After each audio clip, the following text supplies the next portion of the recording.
been with it right from the beginning, which has been really interesting. And I've said to a lot of people that I always thought AI was artificial insemination in cattle, not anything to do with this sort of stuff. Um, when we first did it, I was on the first Zoom and they said just start talking to it, and I felt like a dickhead talking to a computer when there was no one on the other end. But it started actually really making sense, and I didn't really realize what had the power of AI or what it could do. And then I sent it a file out of our John Deere Ops Center, and it asked me straight away why one paddock or field, as it calls in Ops Center, why the fuel use was so high as opposed to the fields, and it was because we'd been deep ripping a paddock. And I thought, oh, that's interesting. And we started throwing it more info, and then it just sort of kept surprising me. And I got to the point that it was right back when Donald was having his hissy fit and throwing a few bombs around the Strait of Hormuz, and I started getting it to give me a daily update on what was going on with diesel pricing and fertilizer, which was interesting. I mean, everything I first did with it was stuff that I could do, but it probably would have taken me time. So I was getting it to automating a task for it to do for me and just sending me a report. Weather, things like that, first thing in the morning, interesting articles out of the land or Beef Central or Sheep Central, things like that that I might be interested in. And after a week or so, it was getting to know exactly what I was doing. I'm not sure how, but it was sort of exactly how we were farming and stuff. And then I I thought I'll try and build a cash flow. Years ago, be 25 years ago probably, I built a massive Excel spreadsheet with interlinked gross margins and everything, and it took me months to get it all to work properly so that we could send the cash flow off. Well, back then it was actually printing it out. That was even probably, before email was really a big thing. We're printing a spreadsheet, a massive 20-page thing to go to the bank with every year. Um, and I sort of didn't give it much information to start with, just to see how to build it up. And probably within about 25 minutes, I got it to have the full deal, like the full backbone of a decent cash flow. And then I took photos of things like a couple of John Deere lease documents, some rates notices, things like that. Just took photos of them, and it inputted the data into all the cells in exactly the right spot, which blew me away. And then filled out the form, auto filled right back through to the cash flow. Um, and that was pretty interesting. I then gave it 12 months of our nutrient supply statements, and I got it to, and I sort of didn't really understand what I was doing when I was sending it all these statements that I just lifted out off the portal, and it came back, and I asked the agent. I said, I need you to organise all of these um, by line item, as a line item by active ingredient, and then a cost per unit of purchase, an average cost per unit of purchase over the whole 12 months. And it took about 40 seconds to do that. And I think there was 700 odd line items, which blew me away. And everything I checked on it seemed to be right. So then I started doing things with it. Well, what happens if urea is at that much? If your raise is going to be $1,400, what's the difference between our average price for the last 12 months for the 500 odd ton that we bought? What's that mean to us? Um, and it could have a meaningful conversation to me with that. Um, as we started getting into cotton picking, I sort of dropped the ball a bit with it because I was busy. And my wife and I had been trying to this is a weird thing to do, but we've been trying to buy a flat in Wagga for our eldest daughter's just started uni in Wagga, and units in Wagga are really hard to find. they're sold before they're on the market, or they're sort of up on realestate.com for 6 hours before they get bought. And I tasked the agent to send me any new apartments, two bedrooms apartments in central Wagga with one car space and at least one bathroom between 400 and 600 grand. I wanted it to tell me that at 3 o'clock every afternoon, any new ones. And I was sitting in a cotton picker and my phone beeped. I picked it up. I hit the link to this apartment. I thought, oh, that looks interesting. I haven't seen that one. Rang up the agent even before I'd even rang up my wife. Rang up the agent and it hadn't been sold. I'd organised my daughter to go around and have a walk through the next day. We had an offer accepted that night, that was pretty. I was pretty blown away about how quick that all worked.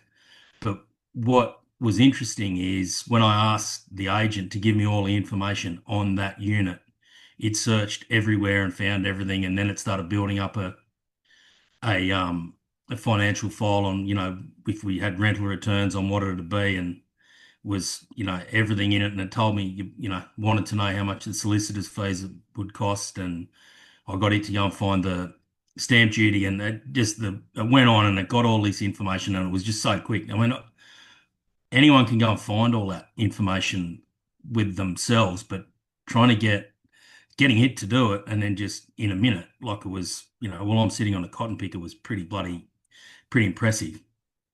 Um, where we I moved on, so I wanted to try and work out how we could actually, take jobs away from us.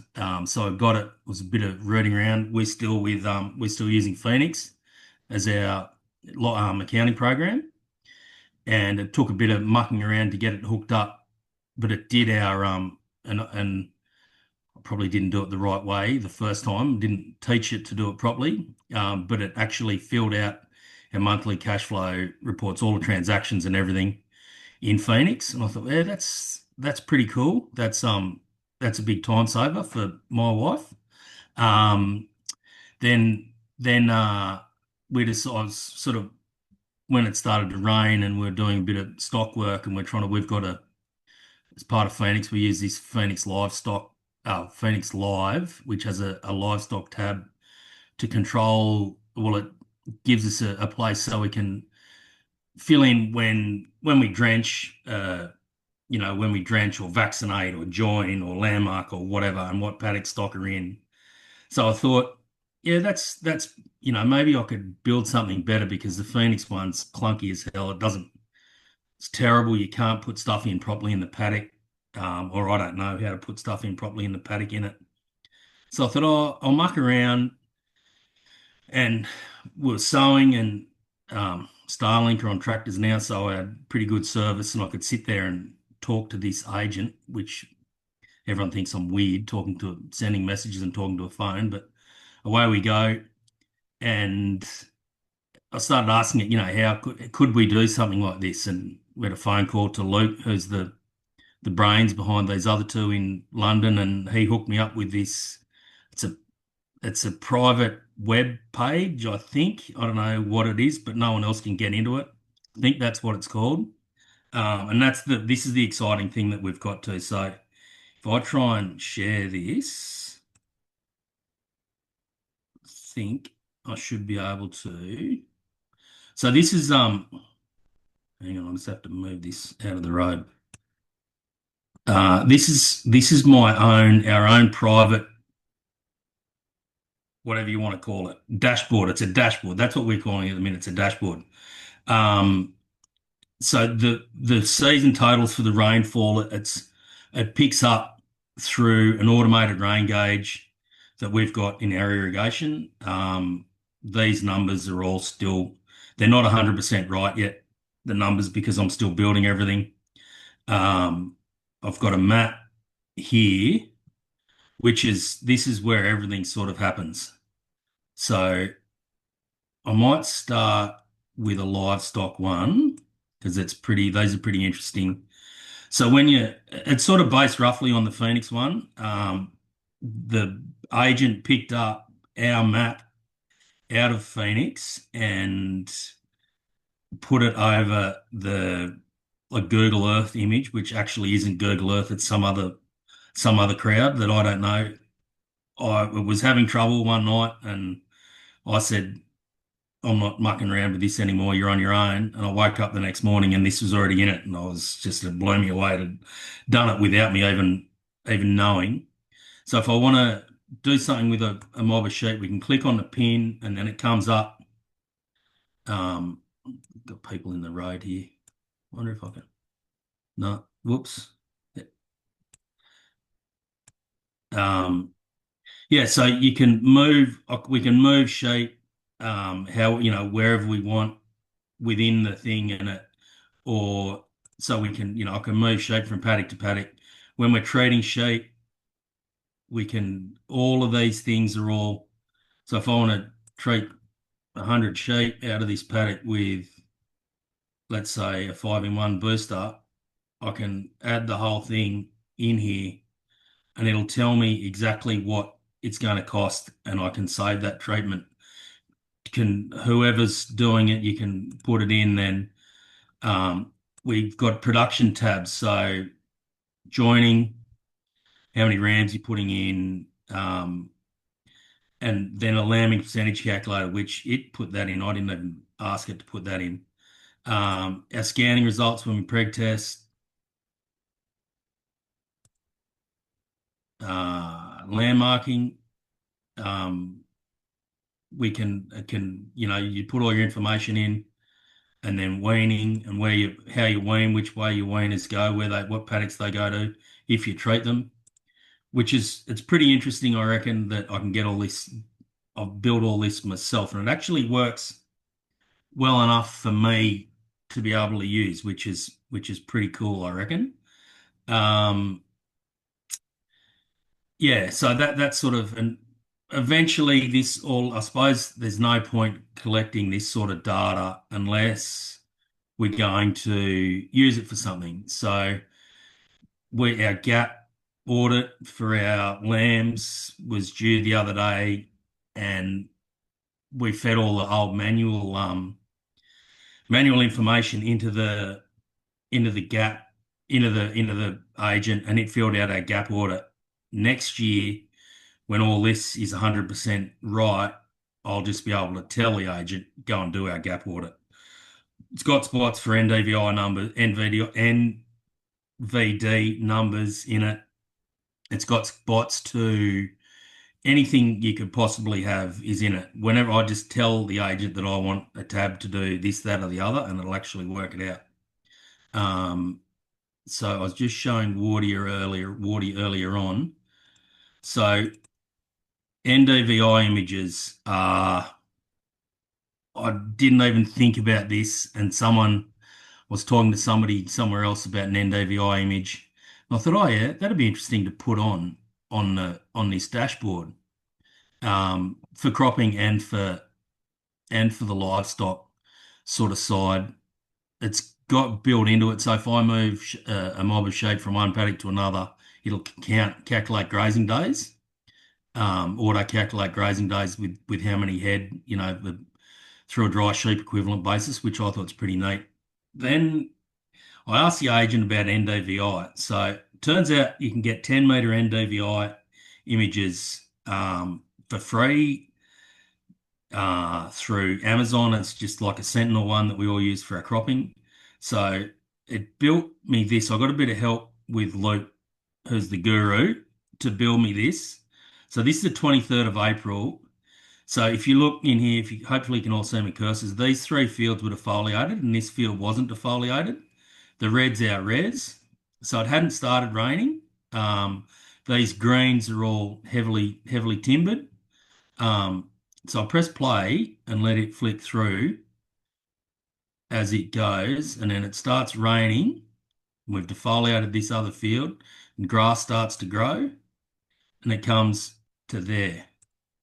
Oh, and so I've got the last 12 months worth of data in that, which I think, eventually that's going to be really, really handy once we ground truth it with grazing days and when we should be pulling stock out of paddocks and locking them up to feed them. This is a free elevation tool, which I never knew existed. I think it's perhaps somewhere out of the DPI, I think.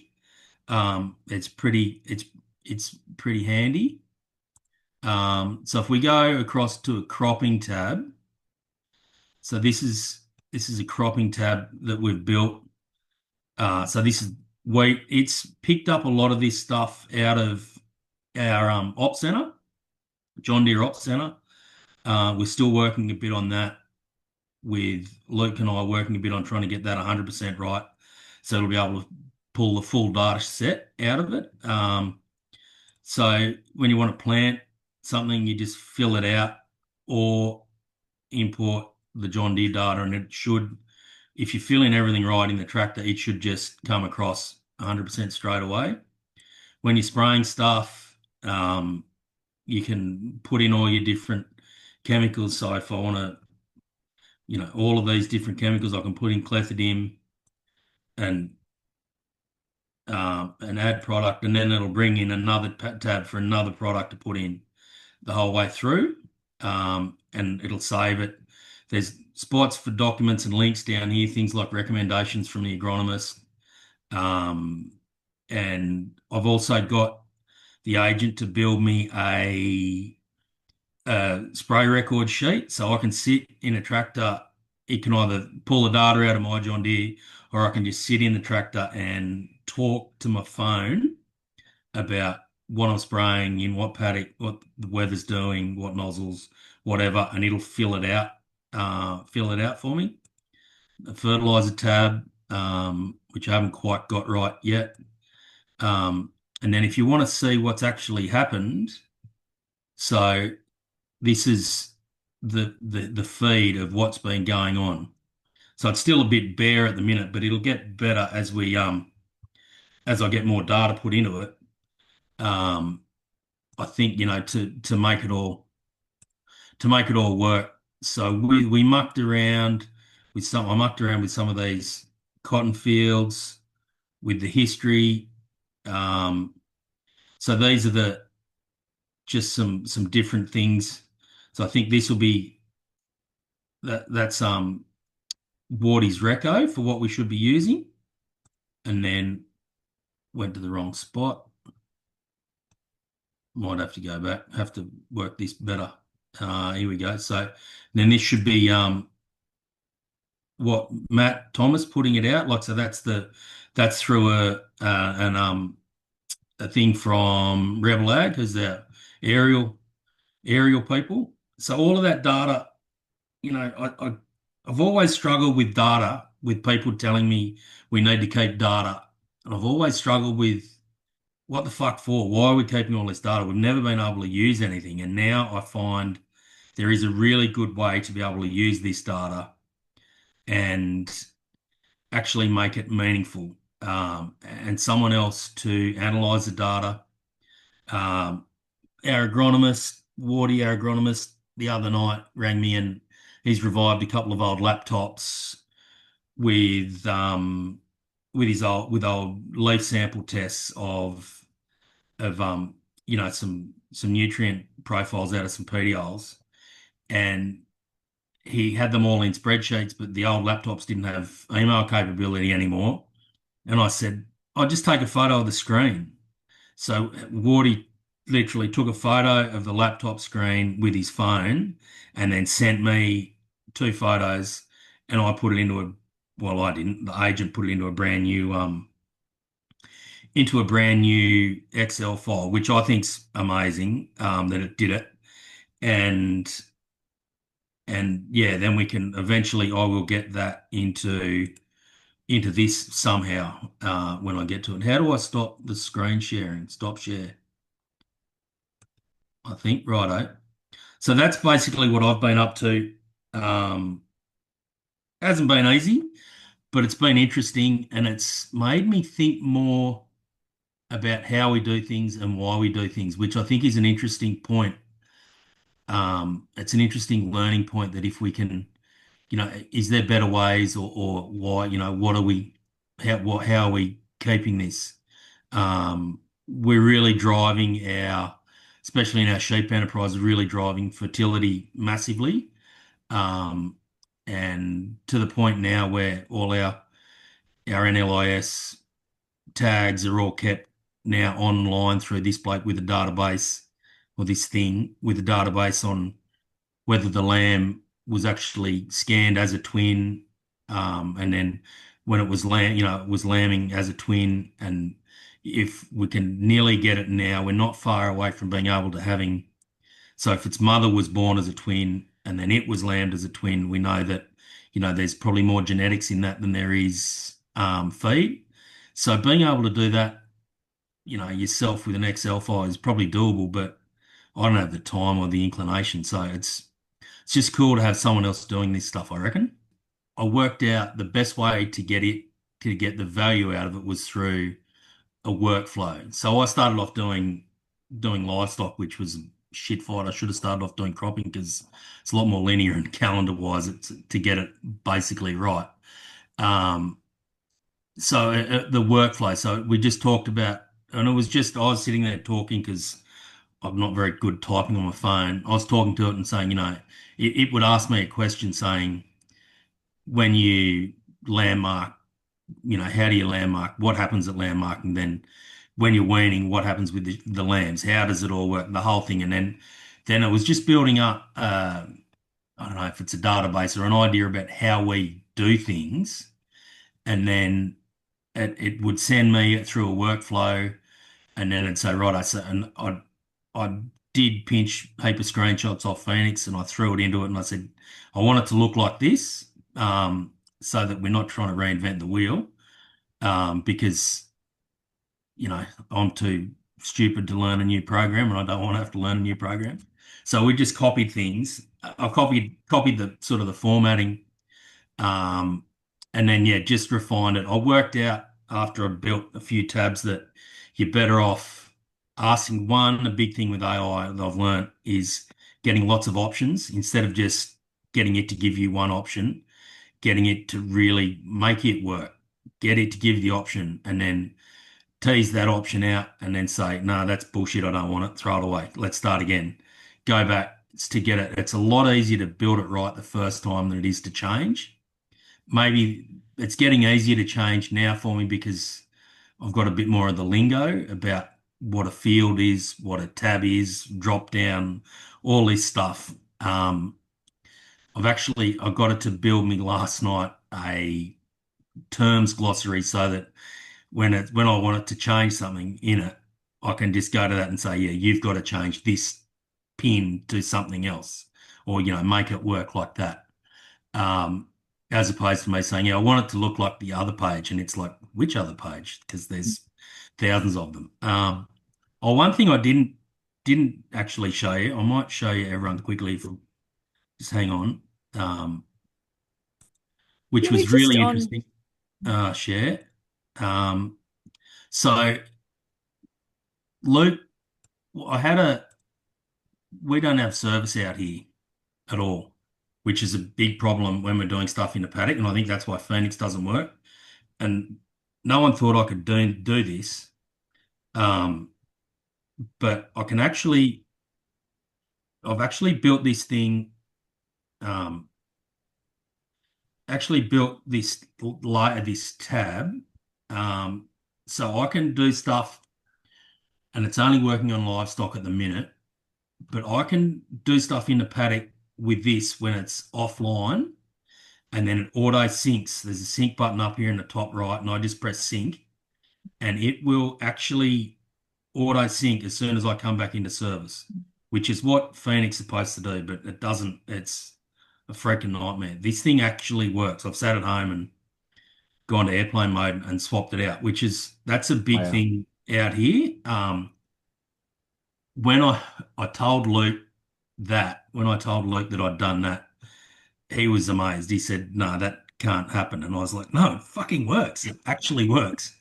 Um, yeah, so I've built that into it as well, which will help a lot. Probably cropping's not such a big one now because it'll be pulling most of the info out of the tractors. Mm. Um, but in the sheep yards and cattle yards, I think that's really valuable because I know. a few of you know my brother, and if he doesn't do things, if we don't have it easy and do it when we're doing it, we all bloody won't do it. So that's important. You do things, as soon as you shut the gate, you grab your phone, everyone's got their phones in their pockets. Yeah.